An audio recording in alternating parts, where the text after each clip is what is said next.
Ferdy Sambo diprediksi bakal buka-bukaan jika divonis mati pada kasus Brigadir J. Terdakwa kasus dugaan pembunuhan berencana Nofriansyah Yosua Huta Barat Brigadir J. Ferdy Sambo diperkirakan bakal melawan dengan membongkar pelanggaran yang dilakukan para perwira polisi jika sampai dijatuhi vonis mati dalam kasus itu.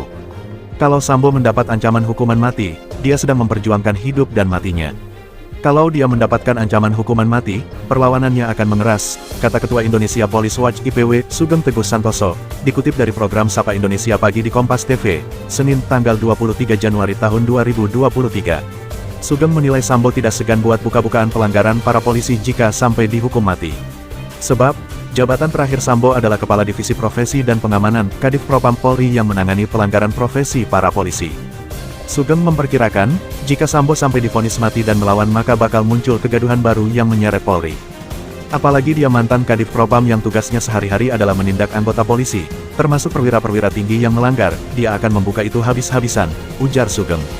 Sugeng membenarkan tentang adanya upaya gerilya dari sejumlah kalangan supaya Sambo diberi keringanan hukuman. Bahkan, menurut Sugeng, IPW sudah mencium gelagat itu sejak awal kasus pembunuhan berencana Yosua terkuak. Melakukan lobi-lobi yang mengarah kepada pemberian sejumlah uang, bahkan lobi politik, bahkan melakukan perlawanan-perlawanan, kami mendapatkan informasi itu, ujar Sugeng. Seperti diberitakan sebelumnya, pekan lalu Jaksa Penuntut Umum menuntut Ferdy Sambo dengan pidana penjara seumur hidup. Sementara itu, Richard Eliezer Baradae dituntut penjara selama 12 tahun. Kemudian, istri Sambo yaitu Putri Chandrawati serta ajudannya, Riki Rizal Wibowo, Bribka RR, dan asisten rumah tangga Kuat Maruf, masing-masing dituntut 8 tahun penjara. Jaksa menganggap kelima terdakwa terbukti melanggar dakwaan primer yakni pasal 340 KUHP Jo pasal 55 ayat 1 pertama KUHP tentang pembunuhan berencana.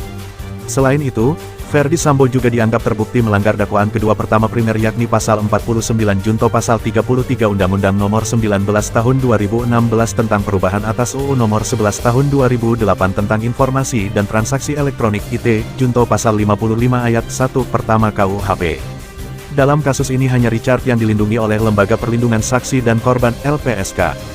LPSK juga mengajukan permohonan supaya Richard dipertimbangkan sebagai saksi pelaku atau Justice Collaborator, JC, karena pengakuannya membongkar skenario di balik kasus itu.